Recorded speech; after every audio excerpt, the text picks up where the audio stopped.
Selamat pagi anak-anak homeschooling Bintang Harapan. Ketemu lagi sama Ibu Ika. Sebelum kita bersama-sama belajar, kita akan bersama-sama merenungkan firman Tuhan. Ya, sebelumnya kita akan memuji Tuhan. Kita akan ucapkan salam. Selamat pagi Bapa, selamat pagi Tuhan Yesus. Yuk, kita akan sama-sama menyanyi ya.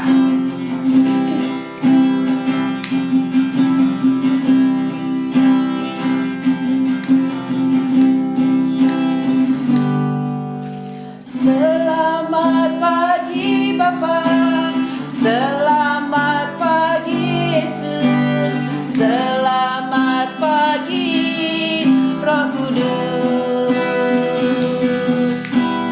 Terima kasih atas anugerah-Mu.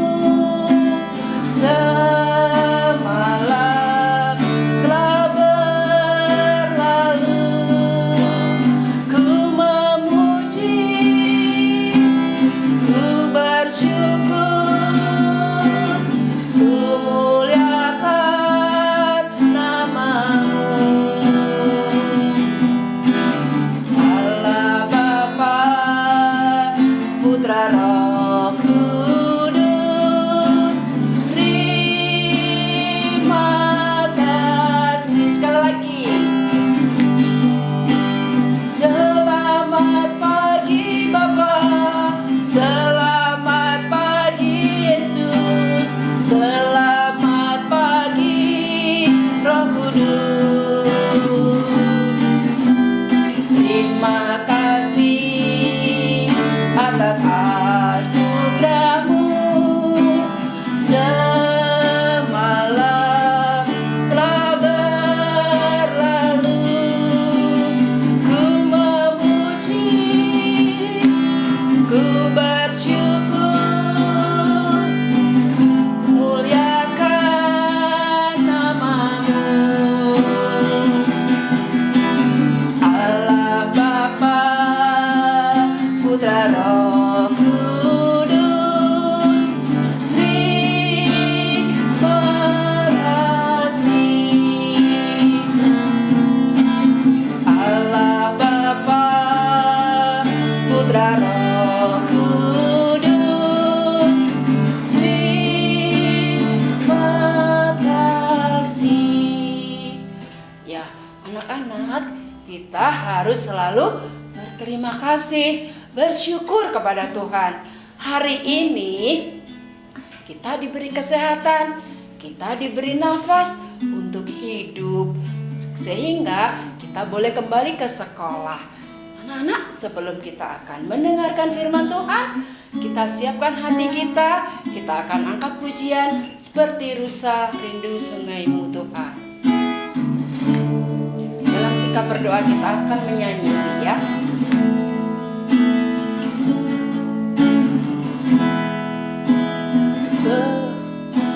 Seperti rusa rindu sungai-Mu, jiwaku rindu Engkau.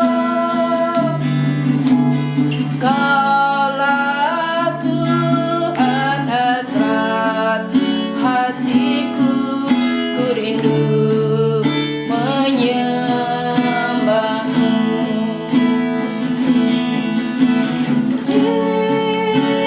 Yesus, Yesus, Kau berarti bagiku. Yesus, Yesus, Kau segalanya bagiku. Sekali lagi, lebih lembut lagi.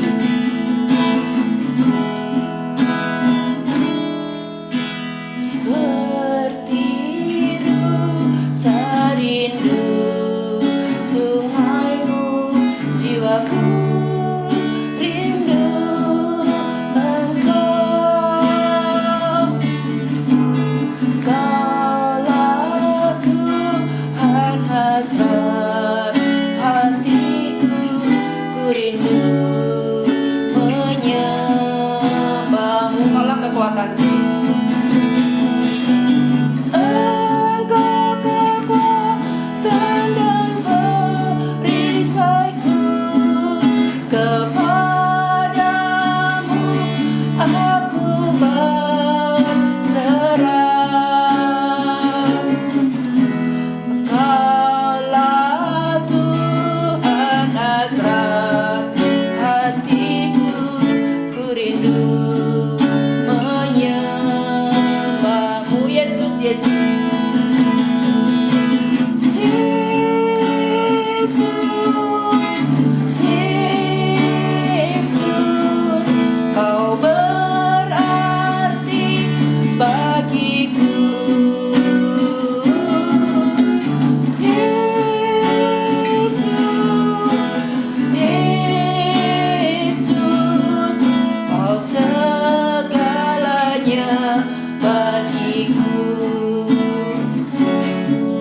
Kau segalanya bagiku. Kau segalanya bagiku. Mari anak-anak, satukan hati kita untuk berdoa. Kita akan mendengarkan firman Tuhan. Selamat pagi anak-anak Homeschooling Bintang Harapan. Ketemu lagi sama Ibu Ika. Selamat tahun baru 2022. Nah, sebelum belajar, biasa kita akan merenungkan sebagian dari firman Tuhan. Hari ini Ibu Ika mau cerita karena kita di tahun baru. Ibu Ika akan bercerita tentang bersyukur. Apa sih bersyukur itu?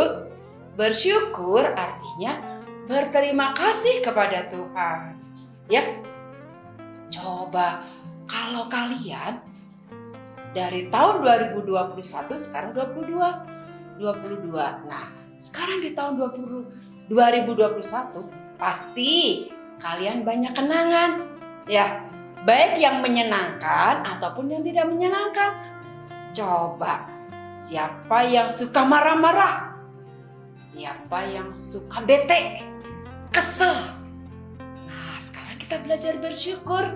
Ya, kita harus bersyukur. Seperti di dalam Alkitab, kita akan belajar tentang seorang tokoh yang selalu bersyukur dalam keadaan yang menyenangkan ataupun yang tidak menyenangkan. Tokoh ini adalah, siapa yang bisa jawab? Dari huruf Y.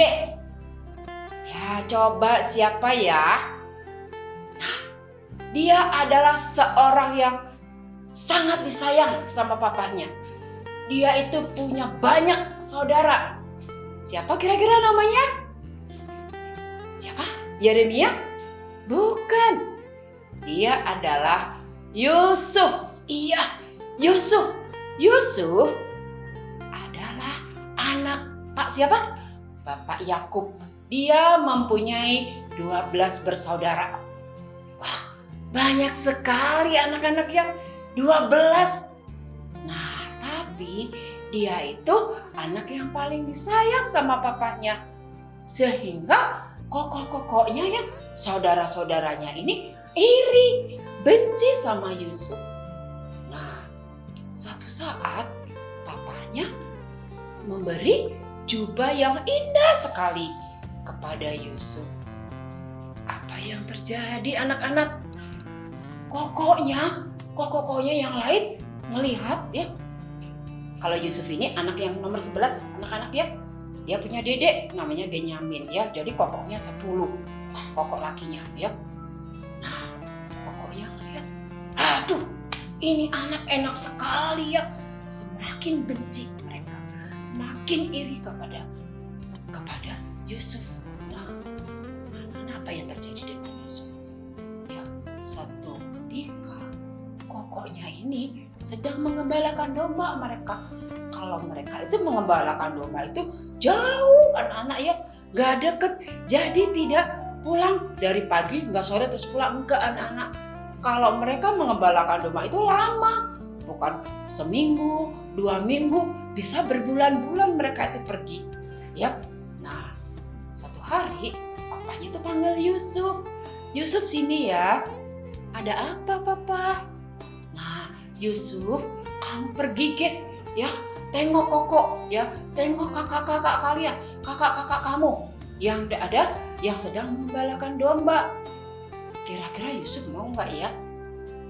Yusuf itu anak yang T-A-A-T, anak yang taat sama papanya. Dia bilang, ya siap papa, saya akan berangkat, saya akan tengok kakak-kakak. Ya, akhirnya Yusuf pergi. Nah Yusuf pergi. Dari kejauhan kakak-kakaknya ini melihat, wow, dia datang, anak yang paling disayang, anak yang paling dimanja, datang tuh gitu ya. Wah mereka pada benci. Mereka akhirnya membuat satu rencana, anak-anak. Satu rencana baik atau rencana jahat kira-kira? Iya, mereka itu membuat satu rencana yang jahat. Dia bilang, yuk kita bunuh saja dia. Kan di sini gak ada yang lihat, gak ada orang yang tahu. Ya, kita bunuh aja. Wah, anak-anak jahat sekali ya, saudara-saudaranya, kakak-kakaknya Yusuf ini. Tapi ada salah satu kakaknya yang bilang, kakak Ruben ini, jangan dong, jangan dibunuh. Ya, kita masukin aja dia ke dalam sumur supaya tetap hidup. Mereka pikir ya, betul juga ya. Kalau dibunuh nanti gimana dong papanya ya? Papanya pasti sedih. Akhirnya apa yang terjadi? Ketika Daud ini semakin dekat kepada kakaknya, apa yang terjadi anak-anak? Jubah Yusuf yang bagus itu, yang indah itu, dia buka, dia lepaskan. Ya, dia lepaskan. Dan apa yang terjadi? Yusuf diangkat oleh saudara-saudaranya, dimasukin ke dalam sumur, gitu ya, gitu. Kakak-kakaknya senang, ketawaan, asik gitu ya, senang mereka. Nah, Yusuf sudah masuk dalam sumur. Nah, pagi-pagi ada pedagang Mesir datang. Pedagang Mesir ini mencari. Mereka itu pedagang budak, anak-anak, bukan pedagang barang. Mereka mencari orang yang bisa dibeli. Ya. Akhirnya mereka ketemu sama saudara-saudara Yusuf. Apa yang terjadi ya? Mereka ternyata menjual Yusuf kepada pedagang ini, kepada pedagang Mesir. Akhirnya karena apa? Karena Yusuf ada di dalam sumur itu ternyata kosong, gak ada airnya. Jadi Yusuf masih hidup, anak-anak. Akhirnya Yusuf diangkat, dijual, dan dibawa ke Mesir. Ya, di Mesir Yusuf tinggal di rumah siapa? Bapak Potifar. Bapak siapa? Bapak Potifar. Dia tinggal di sana. Wah, Bapak Potifar ini kaya sekali. Ya kaya. Tetapi apa yang dilakukan Yusuf di sana, anak-anak? Yusuf dijadikan seorang budak. Hah? Budak? Wah, kira-kira itu menyenangkan tidak anak-anak jadi budak itu? Wah, Yusuf yang tadinya anak yang disayang, anak yang dimanja, dia hidupnya berkelimpahan, sekarang dia jadi budak. Wah, dia sedih nggak anak-anak? Dia marah nggak? Aduh, kenapa ya kakak-kakak saya itu jual aku di sini ya? Tidak, anak-anak. Yusuf tidak marah, dia tidak kesal, dia tidak bete. Dia melakukan tugasnya di rumah Bapak Potifar ini. Walaupun sebagai budak, sebagai pelayan, anak-anak. Ya, sebagai pelayan dia melakukan yang terbaik. Apa yang terjadi? Karena itu melakukan yang terbaik, bekerja dengan rajin, dia mendapatkan belas kasihan dari tuannya. Dia ya diberi kuasa untuk mengurus harta, mengurus rumah, ya semua yang ada di rumah itu yang mengurusnya Yusuf. Ya, begitu luar biasa ya. Yusuf anak yang taat, anak yang baik, ya tunjukkan ya. Nah, tetapi apa yang terjadi dengan Yusuf selanjutnya? Walaupun dia dikasih kepercayaan oleh Bapak Potifar, apa yang terjadi tiba-tiba? Yusuf dimasukkan ke dalam penjara. Tahu nggak penjara itu apa? Penjara itu tempat orang yang berbuat jahat. Contohnya orang yang sudah pernah membunuh atau orang yang habis membunuh, orang yang mencuri, itu orang jahat. Sehingga mereka dimasukkan dalam penjara. Tapi anak-anak tahu nggak? Apakah Yusuf ini berbuat jahat? Tidak. Yusuf tidak berbuat jahat. Yusuf itu difitnah oleh istri Potifar. Difitnah itu apa ya? Difitnah itu ya tidak berbuat sesuatu, dibilang berbuat sesuatu kejahatan, padahal Yusuf itu tidak berbuat jahat. Dimasukkan dalam penjara, bayangin. Tadi sebagai budak nggak marah-marah, dia nggak ngomel-ngomel, dia tetap bersyukur. Nah sekarang dia dimasukkan dalam penjara. Apakah dia juga marah-marah anak-anak? Apakah dia itu kesal, dendam gitu? Enggak, anak.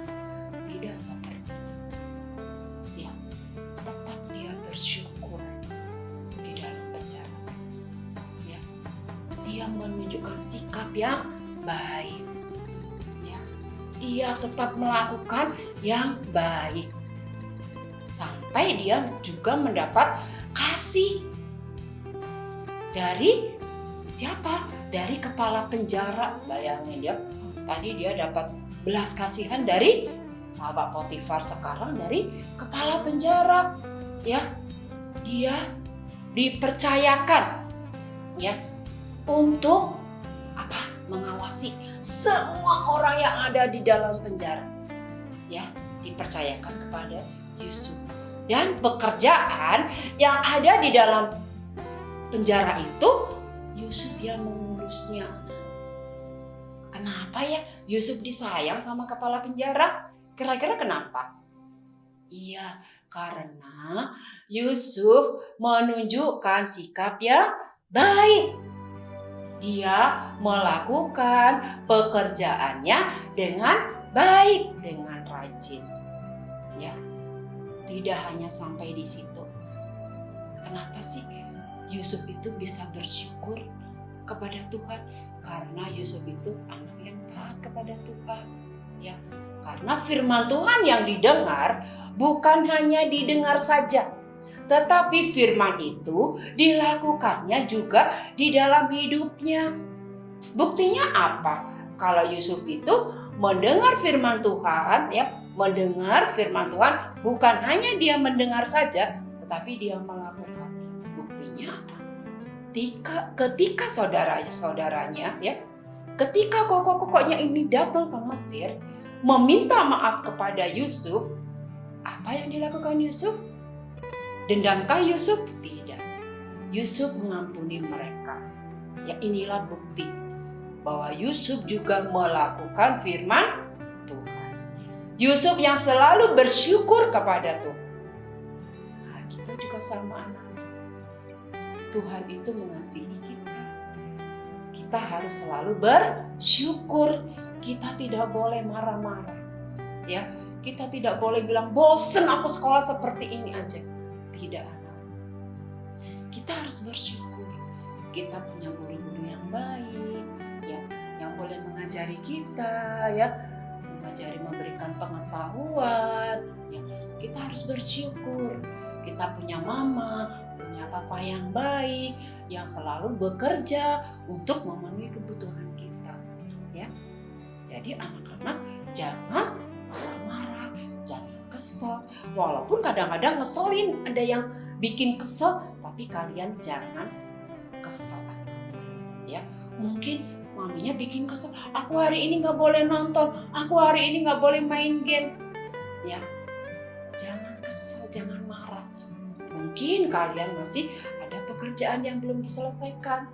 Ada tugas yang belum diselesaikan, harus menyelesaikannya. Ya anak-anak. Nah, kalau kalian dengar firman Tuhan hari ini, coba Ika mau tanya ya. Yang pertama, siapakah nama tokoh di dalam cerita yang barusan kita dengar? Coba siapa namanya? Yusuf? Ya atau tidak? Iya, betul. Dia adalah Yusuf. Bagaimana sikap kakak-kakak Yusuf terhadap Yusuf? Baik atau iri hati? Sayang atau iri hati?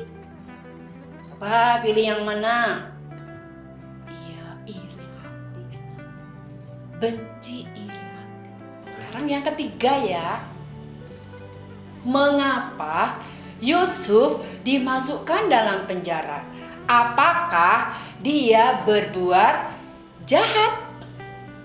Ya atau tidak? Ya, betul, tidak melakukan kejahatan, tapi dia difitnah. Ya. Yang keempat, ya. Bagaimana sikap Yusuf di dalam penjara? Tetap bersyukur atau marah-marah? Ya, sikapnya Yusuf bagaimana ya? Iya, dia tetap bersyukur.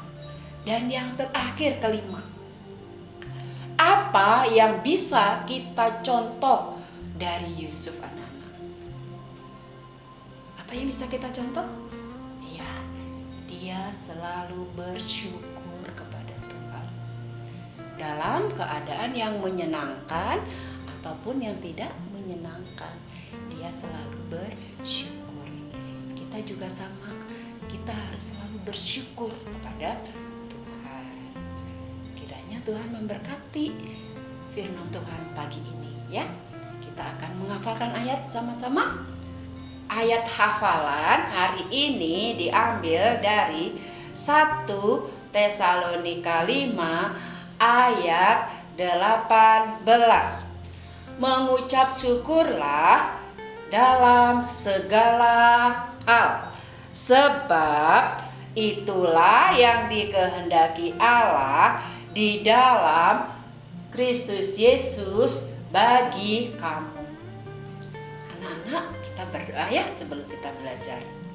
Tuhan Yesus yang baik, terima kasih hari ini kami sudah mendengar firman Tuhan.